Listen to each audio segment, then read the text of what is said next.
हे बाबा भोलेनाथ साधक जनों, शक्ति और रहस्य चैनल में आपका स्वागत है। साधक भाइयों, आज का जो विषय है वो साधना के क्षेत्र में आने वाले लोगों के लिए जो है और जो साधना कर रहे हैं उनके लिए भी बहुत ही महत्वपूर्ण विषय है। इस विषय पे बहुत ही लोगों के मन में संशय है और सही जानकारी नहीं होने के कारण बहुत से लोग जो है अपना जीवन बर्बाद कर लेते हैं, ठगी का शिकार हो जाते हैं। तो इसी के बारे में वीडियो है। इस वीडियो में कोई कोई बात कड़वी लग सकती है, लेकिन जो सच्ची बात होगी, जो सही जानकारी होगी, वही जानकारी हम आपको उपलब्ध कराएंगे। ऐसा नहीं है कि सब्सक्राइबर बढ़ाने के चक्कर में और लोगों को अच्छा लगे इस चक्कर में मैं ऐसी बातों को बोलूं जो लोगों को अच्छा लगे लेकिन वो सही ना हो। यदि आपको वीडियो अच्छी लगे और यदि आपको लगे कि मैं कुछ सही बता रहा हूं, तो चैनल को सब्सक्राइब कीजिएगा और बेल आइकन दबा दीजिएगा, ताकि जो भी ऐसी ज्ञान की बातें बताई जाए वो वीडियो आपके पास पहुंच जाए। तो चलिए जो है शुरू करते हैं वीडियो। आजकल कुंडलनी जागरण का जो है माया जाल बहुत तेजी से फैला हुआ है और जिस साधक को जो है अभी साधना के क्षेत्र में आए हुए महीना 2 महीना हुआ, वो भी यूट्यूब पे वीडियो देख करके और अपनी कुंडली को जो है जगाने के लिए तरह तरह के उपाय करते हैं। सबसे पहली बात तो ये कि जो भी साधक ऐसी गतिविधि करते हैं वो अपने साथ खिलवाड़ करते हैं, अपने जीवन के साथ खिलवाड़ करते हैं। कुंडली जागरण को जो है एकदम से मजाक बना दिया गया है यूट्यूब चैनल पे। लोग तरह तरह के वीडियो डाल रहे हैं और उस हिसाब से लोग कर रहे हैं और लोग जो है कहीं ना कहीं परेशानी में पड़ जा रहे हैं, दुविधा में पड़ जा रहे हैं। देखिए, जिनका जिन भी साधक के जो है पति पत्नी है, जैसे साधक जो है पति पत्नी है, वो यदि ये चाहे कि मैं सातों के सातों चक्र को जो है जागृत कर सकता हूँ, तो ये नामुमकिन है। ऐसा होना संभव नहीं है। शायद 100% तो मैं नहीं कर सकता, लेकिन शायद ऐसा होना नामुमकिन है, क्योंकि ये ऐसी प्रक्रिया है जिसमें एक व्यक्ति का ब्रह्मचारी होना बहुत ही आवश्यक है। यदि उसको अपनी पूरे के पूरे चक्रों को जागृत करना है, मूलाधार से लेकर के और अंतिम जो है सहस्त्रार्थ वाला चक्र। अब ये बात आती है कि क्या कोई भी व्यक्ति जो है जो शादी ब्याह वाला है वो अपने चक्रों को जागृत नहीं कर सकता है? तो हम कहेंगे कि कर सकता है, लेकिन कोई 2 चक्र, कोई 3 चक्र, जो ब्रह्मचारी जीवन नहीं जी रहे हैं वो अपने पूरे चक्रों को नहीं जागृत कर सकते हैं। हाँ, शुरुआती 2-3 चक्र जागृत कर सकते हैं पति पत्नी के रिश्ते में रहते हुए भी, लेकिन उसके ऊपर के चक्रों को जागृत करना आसान नहीं है ऐसे लोगों को। और यदि किसी को कुंडलनी जागरण करना है और वास्तव में चाहते कि उनका कुंडलिनी जागृत हो जाए, तो उन्हें किसी ऐसे गुरु के शरण में जाना चाहिए जो अपना सब कुछ त्याग करके पड़ा हुआ है किसी कंदरा में, किसी गुफा में, पहाड़ों पे, और जिसकी खुद की कुंडली जाग चुकी है, वही आपकी कुंडली जो है जगा सकता है, बता सकता है उसका प्रयोग, पूरा विधि, और आपको करके, आपसे करवा के दिखा सकता है। आजकल के समय में लोग, तमाम यूट्यूब पे ऐसे गुरु लोग हैं जो कुंडलनी जागरण का जो है वो लगाते हैं सभा, और उसमें लोगों को बुलाते हैं, लोगों से पैसा जमा करवा लिया जाता है कुंडलनी जागरण के नाम पे, और वो धोखाधड़ी के शिकार हो जाते हैं। आपने देखा होगा वीडियो में भी, कोई कोई जो है वो कुंडलनी जागरण का वो व्यवस्था बनाए हुए हैं, 10-20 लोग बैठे हुए हैं, और कोई कोई उसी में कूदने लगता है, कोई कोई जो है झटका देने लगता है, और पता नहीं क्या क्या। उसी में कोई कोई देखेंगे आप कि जिस प्रकार से एक प्रेत रोगी अपनी हरकत करता है, उसी हिसाब से हरकत करने लगते हैं। कोई कुछ हरकत करता है, कोई कुछ हरकत करता है। मैं दावे के साथ कहता हूँ कि उनको ये जो विद्या बताने वाले उसमें गुरु होते हैं, उनकी खुद की कुंडलनी जागरण नहीं हुई है, क्योंकि इसका कारण है और इसका प्रमाण है। जिस भी किसी व्यक्ति का कुंडलनी जागरण हो जाता है, उसका मन ईश्वर प्राप्ति की ओर होने लगता है, वो इस संसार की मोह माया में फिर पड़ता ही नहीं है। वो एकांत खोजने लगता है, न कि पैसा ले करके 10-20 हज़ार और लोगों को अपने पास बुलाया कि आओ मैं तुम्हारी कुंडलिनी जागृत कर दूं। ये केवल और केवल एक ढोंग है, और आप इस चक्कर में मत पड़िएगा। मैं क्यों कर रहा हूँ इसे, मेरे एक सब्सक्राइबर ने ईमेल पे मैसेज भेजा, और उसने बताया कि जो है हमारे साथ धोखा हो गया। मैं एक जगह गया था कुंडली जागरण के शिविर में, और वहाँ हमसे पैसा भी लिया गया, और वहाँ हमसे कुछ नहीं हुआ, और उन्होंने कहा कि तुम्हारी कुंडली जागृत हो गई है। तो अगर पैसा ले करके, पैसा दे करके कुंडलनी जागृत होती, तो आज सब लोग कुंडली जागृत कर चुके होते हैं। क्या ज़रूरत है फिर इतना जब तक तपस्या करने की, इतना योग करने की। अभी मैं आपको बताऊंगा कि 7 चक्रों में से एक चक्र ऐसा भी है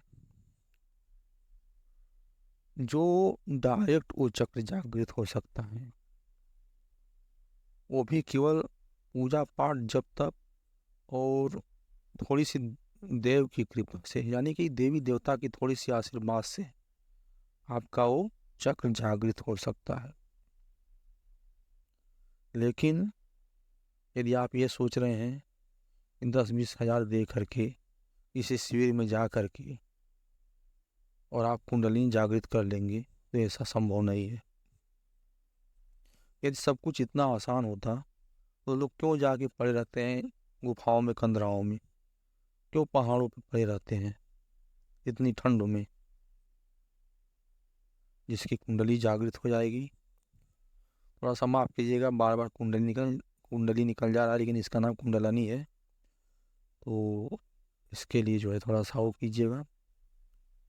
मैं बता रहा था कि लोग जाके पहाड़ों पे पड़े रहते हैं, कितना तपस्या करते हैं, और उसके बाद भी ऐसे गुरुओं की आवश्यकता पड़ती है जो इस विधि को जानते हो, और जिसकी जाग गई कुंडलिनी, वो फिर हमने बताया ना कि इस मोह माया के चक्कर से फिर वो हट जाता है, फिर उसको भगवत प्राप्ति की लगन लग जाती है, वो सब कुछ समझ जाता है।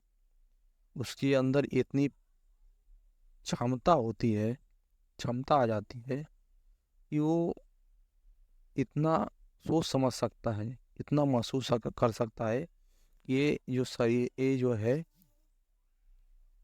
वो सब का सब, वो सब का सब माया है, इसमें कुछ नहीं रखा हुआ। ये धन दौलत कमाने के चक्कर में वो नहीं रहते, ये सबसे ऊपर उठ चुके होते हैं, उनका धन दौलत वही ईश्वर हो जाता है। आपने देखा और सुना होगा कि कुंडलनी के जो सातों के सातों चक्र हैं, उनके अपने अपने कुछ न कुछ गुण हैं, और जो चक्र जागृत हो जाता है उससे संबंधित गुण आपके अंदर आ जाते हैं। इसीलिए जो है, जिसकी भी कुंडलिनी जागृत हो जाएगी, उस पैसे के चक्कर में, इस मोह माया के चक्कर में नहीं पड़ेगा। वो उसको बस केवल भगवत प्राप्ति की आवश्यकता होती है, और उसी में अपना सब कुछ उसको मिलता है।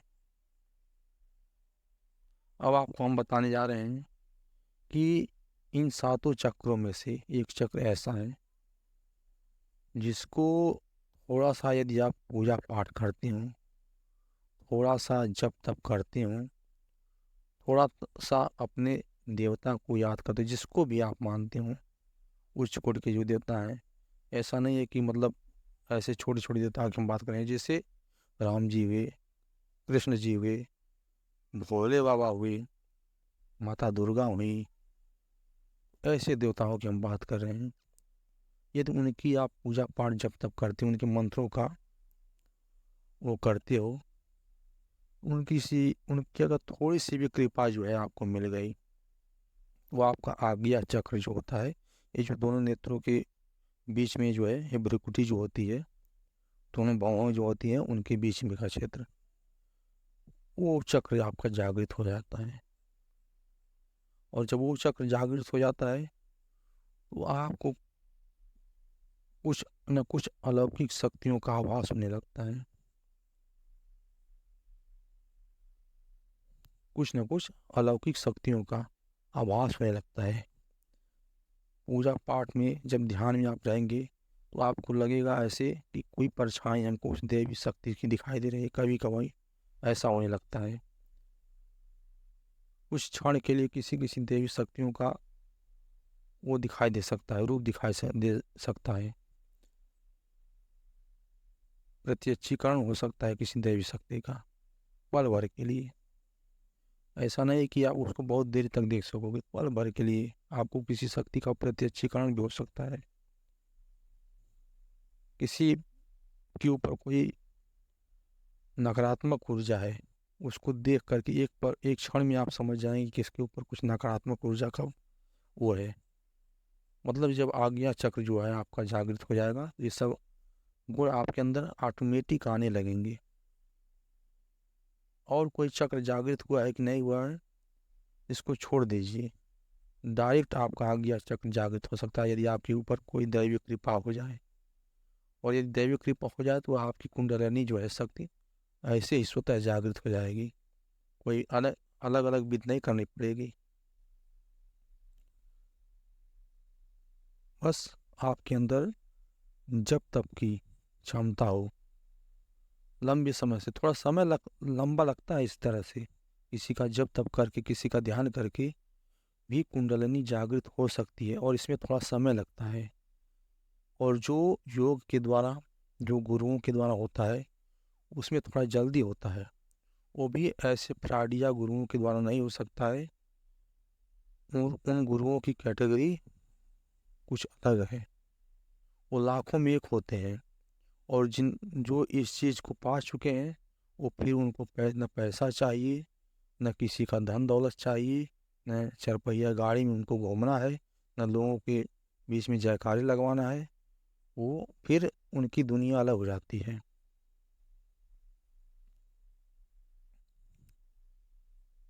तो ये ऐसी बातें हैं, और ये जो हम बात बता रहे हैं, वो वही समझ पाएगा जो समझ वही रखता होगा। नहीं तो पैसा देकर के कुंडलिनी जागृत करना है आपको, तो बहुत से शिविर लगते हैं, यूट्यूब पे बहुत से वीडियो हैं, आप संपर्क कीजिए, जाइए 10-20 हज़ार फूकिए, और मिलेगा आपको कुछ नहीं। और मेरे बताए रास्ते पे चलिए, तो एक न एक दिन कुछ ना कुछ ज़रूर आपको मिल जाएगा। आप जिस भी देवी शक्ति का उपासना करते हैं, चाहे वो माता दुर्गा हुई, माता काली हुई, हनुमान जी हुए, राम जी हुए, कृष्ण जी हुए, चाहे जितने भी वो चुकोट के देवता माने गए हैं, उनमें से किसी के भी आप जो है साधना करते हैं, उनकी साधना कीजिए, उनके मंत्र का जाप कीजिए, थोड़ा देर आप उनका ध्यान कीजिए शांत मन से। अपने जो ये जो भ्रिकुटी है ना, उस पे ध्यान लगा के ऐसा दे सोचिए कि मैं उनको बिना फोटो में, बिना किसी चीज़ को देखे भी देखने की कोशिश कीजिए उनको। फिर देखिए आपको क्या होता है। ये बहुत बड़ी चीज़ हम आपको बता रहे हैं। जब आप पूजा पाठ कर लें, थोड़ा सा मंत्र जाप कर लें, और भी जो करना है कर लें, थोड़ी देर शांत चित्त में बैठ करके, और दोनों जो भावें हैं उसके बीच की जो भ्रिकुटी है, वहाँ पे उस शक्ति का जो है स्वरूप देखने की कोशिश कीजिए। रोज ऐसा कीजिए। और आप अपने विचार को शुद्ध रखिए। जहाँ तक हो सके ब्रह्मचर्य का पालन कीजिए। हम ये नहीं कहते हैं कि पत्नी को छोड़ दीजिए, लेकिन उसको भी जो है एक मर्यादा में रह करके, एक हिसाब से संपर्क में रहिए। कोई भी देवी देवता ये नहीं कहता कि मेरे लिए तुम पत्नी छोड़ दो, ब्रह्मचारी बन जाओ। लेकिन हर चीज़ का एक थोड़ा सीमा में रहोगी, मर्यादा में रहोगी, सब कुछ कीजिए मर्यादा में रह के। और उनका जब तब कीजिए। आपको जिस प्रकार से हम बताएं वैसा ध्यान कीजिए, तो और चक्र कोई खुले चाहे न खुले, आपका ये आज्ञा चक्र जरूर कुछ न कुछ काम करने लगेगा। यदि आपको वीडियो अच्छी लगी हो तो चैनल सब्सक्राइब कीजिएगा और बेल आइकन दबा दीजिएगा, कि जो भी नया वीडियो है उसका नोटिफिकेशन आपको मिलता रहे। और इसी तरह से आप जो है उपासना करने के बाद कुछ दिन समय लगेगा, साल 2 साल का समय लग सकता है। आप देखिए, कुछ न कुछ ज़रूर आपको मिल जाएगा। धन्यवाद।